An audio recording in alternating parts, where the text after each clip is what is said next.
Buongiorno Arturo. Ciao, buongiorno. Quando rivedi oggi la tua 33, cosa è la prima cosa che ti viene in mente? Fantastico, perché sono passati esattamente 26 anni.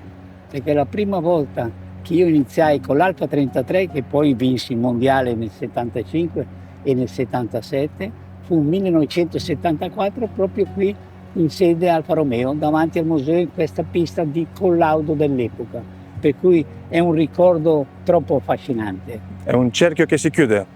Dopo 50 anni? Non si è ancora chiuso, penso Giusto. ancora più avanti che si debba chiudere, perché ancora io sono reduce appunto del Festival di Goodwood, dove ho proprio guidato un Alfa Romeo. Bello. Per cui l'Alfa Romeo è la mamma di tutto il motorsport del mondo, credetemi. È vero, è giusto così. Nel 1975 sei diventato campione mondiale con questa macchina. Proprio con questa. Col segno di poi, cosa significa per te oggi questo ricordo?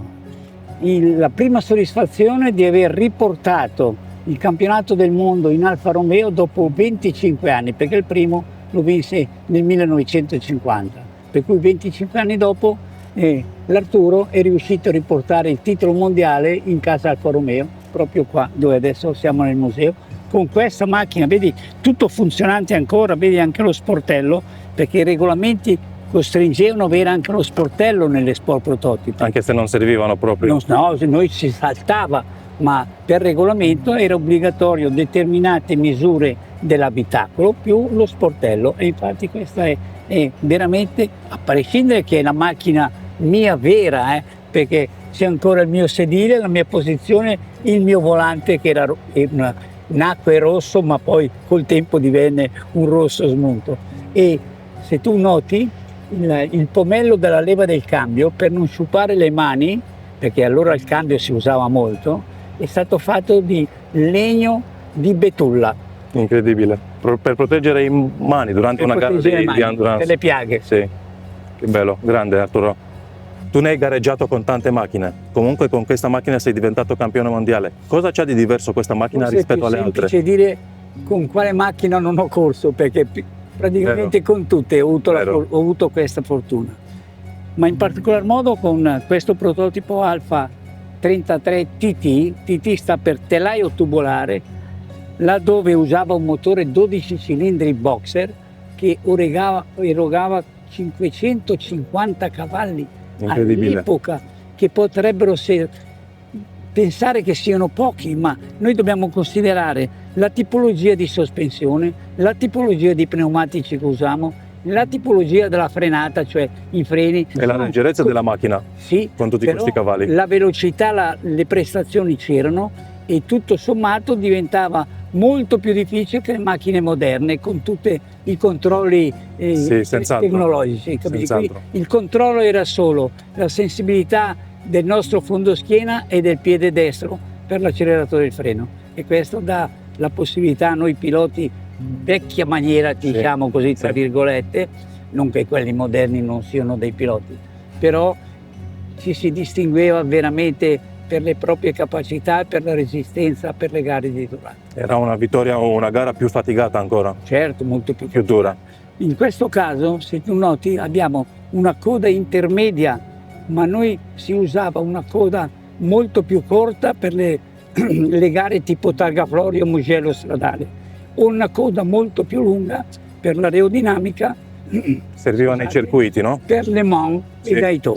Sì. Se oggi guardi questa macchina accanto a quelle più moderne che troviamo dentro il museo, ti senti come stai facendo parte di una grande famiglia? Ti rispondo subito.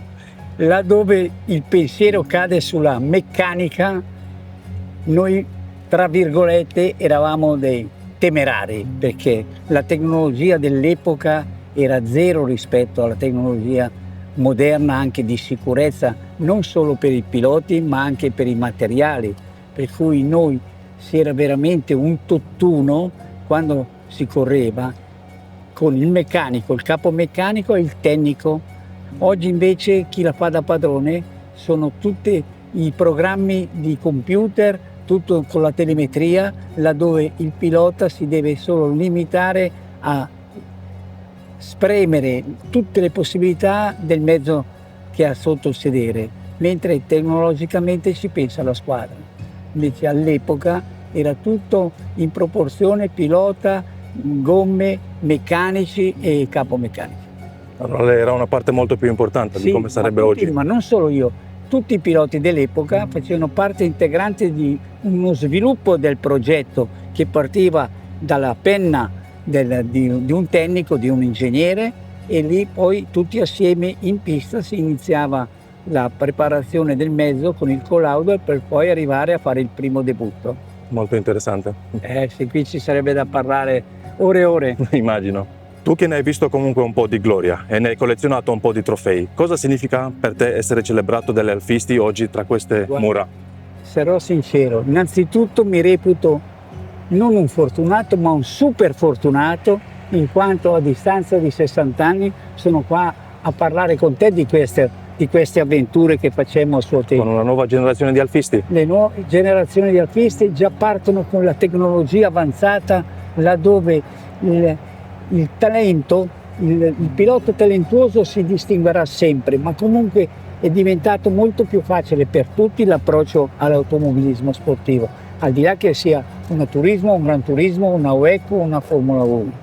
Per cui noi siamo stati veramente, oserei dire, senza peccare di presunzione, siamo stati i pionieri eroici del primo sviluppo post-guerra della tecnologia motoristica, che non è solo per le corse, ma le corse servivano per il progresso delle macchine, dei camion, dei pullman, delle vetture stradali, vero. Oggi purtroppo parecchio lavoro lo fanno in laboratorio. Meglio così, perché anticipano i tempi, costa meno, si perdono meno vite umane. Ma giusto.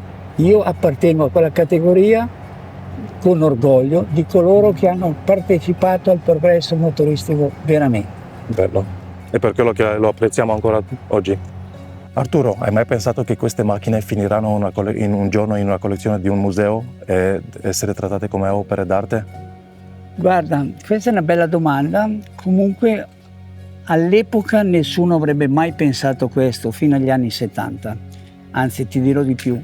Le case automobilistiche, al di là del nome che portavano, quando un materiale corsaiolo da corsa terminava la stagione, venivano buttate perché non sapevano dove mettere, occupava spazio. Poi invece, iniziando negli anni 90, i cultori del motorsport vero, gli appassionati veri, tra virgolette, benestanti, perché ci vogliono dei soldi alla base, hanno incominciato e hanno iniziato a raccimolare, a recuperare, laddove era possibile, dei materiali corsaioli al di là del marchio. Certo, Ferrari, Alfa Romeo, Mercedes è la numero uno, dopo ci sono anche le altre, e hanno cominciato a creare questo interesse che oggigiorno è veramente un business che non avete idea, e hanno cominciato a fare i propri musei, Alfa Romeo, Mercedes, BMW. La Ferrari è stata, oserei dire, l'ultima a farsi il museo, ma prima hanno fatto tutti gli altri. Per esempio, il mio orgoglio di avere delle macchine che ho utilizzato a gare, a vincere o a perdere, che dir si voglia, anche a Le Mans ci sono le mie due macchine. Una è un Ferrari 312 PB che arrivai secondo nel 1973 al 24 di Le Mans, e l'Alfa Romeo 33 TT, gemella a quella che abbiamo visto prima, gemella a questa, è sempre nel museo di Le Mans, per cui il museo di Le Mans è un altro fiore all'occhiello, come può essere considerato il museo Alfa Romeo di Arese, perché il museo Alfa Romeo è, credo, stato il primo a essere proprio creato come museo, ma non c'è solo le automobili. Il museo Alfa Romeo si parte dai motori navali ai motori aeronautici, tutto quello che era di motorismo che è Alfa Romeo. E io ho sempre detto che nel motorsport, nell'automobilismo, la mamma di tutti è stata l'Alfa Romeo, che ha dato il via, il là, e tutti hanno copiato, poi magari migliorato le idee di Alfa Romeo, certamente. E così siamo arrivati al giorno d'oggi. Perciò anche quello noi oggi... che invece mi rammarica, qui lo voglio proprio dire e sottolineare, che purtroppo da 20 anni, forse anche 30, questo disinteresse totale da parte dei responsabili della proprietà del marchio Alfa Romeo che non portano avanti questo, perché io capisco che il nome Alfa Romeo come Ferrari va avanti da solo nel mondo come immagine, però un minimo di supporto io credo che sia doveroso, soprattutto per tutti coloro che hanno lavorato e partecipato a creare di questo marchio il numero uno al mondo. Come lei ha ben detto che Alfa Romeo è la madre di tutti gli altri motoristi, anche noi lo pensiamo, per quello che siamo oggi al Museo Storico e veniamo spesso, anche noi pensiamo che la collezione del Museo Storico di Alfa Romeo è un po' la collezione madre di tutte le altre collezioni. Sì, sicuramente, te l'ho detto poc'anzi, ha iniziato l'Alfa Romeo, poi dopo, come sempre in Italia, l'italiano danno l'idea, creano qualcosa di nuovo, C'è la genialità. La genialità, però dopo ci sono gli altri che portano avanti il meglio di quello che noi abbiamo creato. Sì. Ma questo in qualsiasi campo purtroppo. È vero. Sei più legato alle vittorie o alle battaglie perse per un soffio? No, le battaglie perse, perché la vittoria sta nel significato, la parola stessa vittoria, perché ognuno corre per vincere nella vita, per vincere un qualcosa al di là delle corse, anche nel lavoro, così in genere.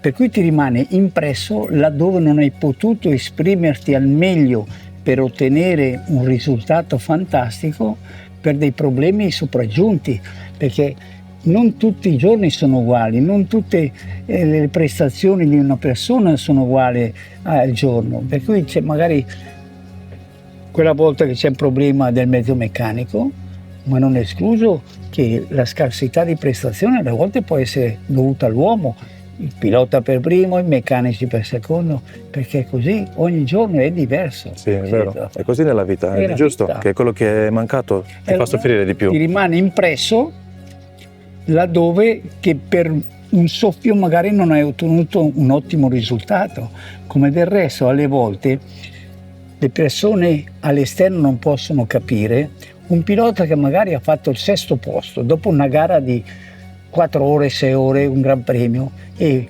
tutti pensano ha fatto solo il sesto, ma solo il pilota sa il perché ha fatto il sesto, che magari equivale a meglio che a fare il primo, perché in quelle condizioni più del sesto non poteva fare, avrebbe dovuto fare il decimo, invece è riuscito a fare il sesto. Hai capito il significato? Ma essere comunque il sesto da un gruppo di 20 piloti vuol dire che comunque sei nei 20 piloti migliori al mondo. Questo non c'è ombra di dubbio. Ecco, già a riuscire, soprattutto all'epoca mia, effettivamente arrivavi alle massime categorie che potevano essere i prototipi per il Mondiale Marche o la Formula 2, per poi la Formula 1, solo per capacità, perché non c'erano i supporti commerciali e economici degli sponsor. Le case o le scuderie private, che dir si voglia, ti ingaggiavano per le tue capacità, per le tue prestazioni che avresti potuto dare alla squadra, non certamente per il lato economico, anzi all'epoca i piloti venivano pagati o tanto o poco, venivano pagati per la prestazione di lavoro e perché valeva la pena investire sul pilota per ottenere determinati risultati. C'era ancora tanta responsabilità. Da questa parte, con l'avvento del, chiamiamo sponsor, in italiano si dice finanziatori, sì. La parola sponsor l'hanno cominciato a utilizzare gli inglesi, ma non è una parola inglese, è una parola latina, per cui vedi è più vicino all'italiano che all'inglese.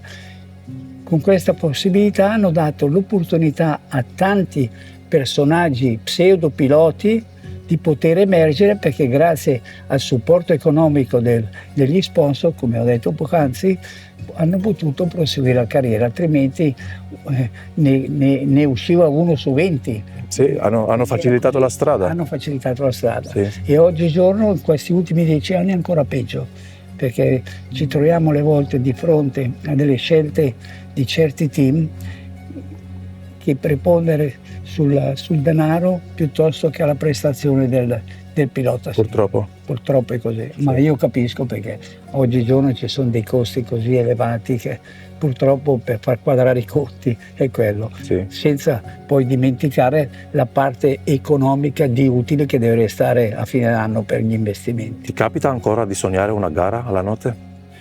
Di sognare una gara no, perché ormai il tempo per me è già trascorso, quello che c'era da sognare lo sognai a suo tempo, ebbi la fortuna quasi sempre di realizzare i miei sogni. Oggigiorno delle volte quando magari non riesco a dormire bene, ripenso al passato con nostalgia, ma non laddove ho ottenuto dei risultati eclatanti, ma laddove purtroppo non ho potuto avere il risultato per altri motivi. Dove si poteva fare meglio. Dove si poteva fare meglio. È sempre così, con questo rammarico. Ma questa è la vita, credo, Sì. per qualsiasi persona. Per qualsiasi... È così che si progressa in vita. Se ti potresti rimettere il casco, con quale macchina del museo storico ti piacerebbe gareggiare? Ah, sicuramente, al di là che ho già gareggiato anche ultimamente nelle gare storiche con diverse tipologie di macchine Alfa Romeo, anche quelle anni 50 che io non ebbi la fortuna di condurre in gara vera, ma nelle gare storiche. Certamente la 33, una delle due 33 che io vinsi il mondiale sia nel 75 che nel 76. Un pensierino meglio lo farei per la Turbo, perché l'unica vettura prototipo 33 SC con l'esperienza del turbo lo feci solo io, facendo 2 gare della Can-Am europea che si chiamava Interserie, vincendole sempre, sia Salisburgo che Hockenheim. Per quanto riguarda la 33 Turbo, quante gare hai fatto con questa macchina? Guarda, con questa macchina facemmo solo due gare, perché fu uno sfizio dell'ingegner Chiti, perché venne di moda e ha iniziato Renault Formula 1 a utilizzare i motori turbo. Perché turbo? Perché la Renault non aveva un motore altamente corsaiolo competitivo, e allora l'idea è stata di utilizzare il turbocompressore, che è una cosa completamente diversa dal volumetrico. Il turbocompressore oltretutto lo inventò uno svizzero che non c'entra niente con le automobili, tanto per dirtene una. E allora Chiti pensò bene di agganciare a un motore prototipo la turbina, però diventava troppo potente, e allora ci fu un regolamento della FIA che per i prototipi più il turbo doveva essere un massimo di 2140 cc contro per la Formula 1 la 1500 più il turbo, era sempre equivalente al 3000. E con Carlo Chiti, la squadra dell'Autodelta, debuttammo la prima gara a Salisburgo, dove con un 3 litri più turbo, diciamo, siamo riusciti a vincere, stando davanti alle 917 Can-Am, alle McLaren, BRM, ripetendosi poi anche sulla pista di Hockenheim. Fatto questo, Chiti, o chi per l'ingegner Chiti per l'Autodelta, decisero di non più utilizzare il turbo ed è rimasto sempre fermo qui al museo. Con questa vittoria? Con queste 2 vittorie. Sì. Dopo una vita a correre con Alfa Romeo, a rappresentare con Alfa Romeo e a vincere con Alfa Romeo, cosa significa per lei tornare oggi sulla terra santa degli alfisti? Per me è sempre un'apertura del cuore, perché involontariamente vai con i pensieri a ritroso, al pensiero di quando io venni la prima volta ufficialmente nel 1974, anche se devo dire che il debutto delle corse automobilistiche da parte mia fu fatto a Monza il 14 ottobre del 1962 con una Giulietta Spider veloce, ottenendo l'8ª posizione su 36 partenti con macchine molto più competitive, e da lì dove io ho iniziato poi la mia carriera da pilota. Per cui tornare, ed è sovente per altri motivi, al museo si fanno diversi eventi. Attività, sì. E mia abitudine è essere presente almeno 2 o 3 volte all'anno da sempre. Per cui tornare in casa madre, diciamo così, sì, è un qualcosa di orgoglioso che è in me. Anche per noi. Grazie Arturo. Grazie.